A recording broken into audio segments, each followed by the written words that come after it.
रूपनगर नाम का एक गांव था। उस गांव के पास एक डाक बंगला था।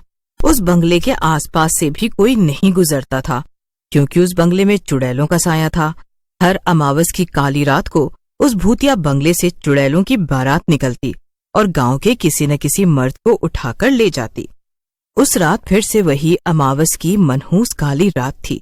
रामू अपने कमरे में अपनी पत्नी और परिवार के साथ डरा हुआ बैठा था। सीमा, सीमा, आज वही अमावस की मनहूस रात है। आज फिर चुड़ैलों की बारात निकलेगी। मुझे तो बहुत ही डर लग रहा है। रामू की बात सुनकर सीमा भी डरने लगती है और बोलती है, सही कह रहे हो पतिदेव, लेकिन हम कर क्या सकते हैं? अरे वो तो चुड़ैले हैं और हम इंसान, हमारा भला उनसे क्या मुकाबला। तभी वहाँ जोर जोर से बैंड बाजे की आवाज आने लगी और चुड़ैल भी अपने बारातियों के साथ एक डोली में गांव भर में घूमने लगी। ये सुनकर रामू रोने लगता है।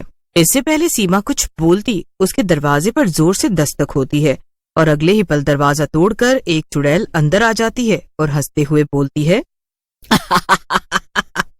तू बहुत ही भाग्यशाली है आदमी। हमारी चुड़ैल बेटी को तू पसंद आ गया है।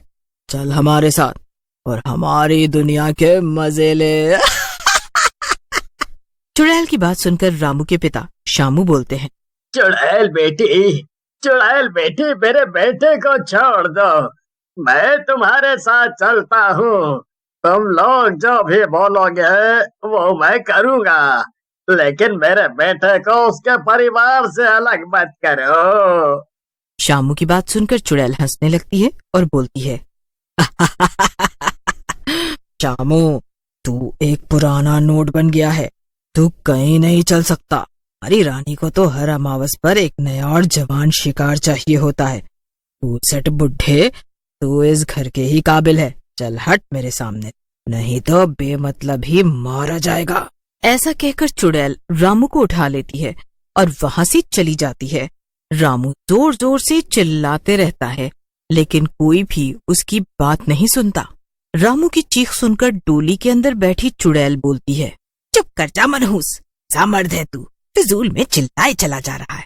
तू कुछ नहीं कर सकता, कोई भी तुझे बचाने नहीं आएगा। बाकी गांव वालों को भी अपनी जान प्यारी है। हाँ, आज बेचारा रामू तो गया काम से। तुम्हें बहुत तरस आ रहा है, चलो खिड़की बंद कर लो, वरना कहीं तुम्हारा ही ना नंबर लग जाए रामू के साथ साथ। इस तरह चुड़ैलों की बारात रामू को लेकर वहां से चली जाती है। दूसरी तरफ रामू के जाने के गम में उसके पिता शामू को दिल का दौरा पड़ जाता है और वो मर जाते हैं।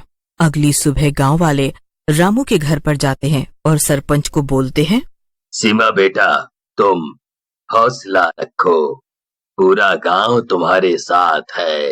रामू और शामू के जाने के बाद पूरा गांव तुम्हारी मदद करेगा।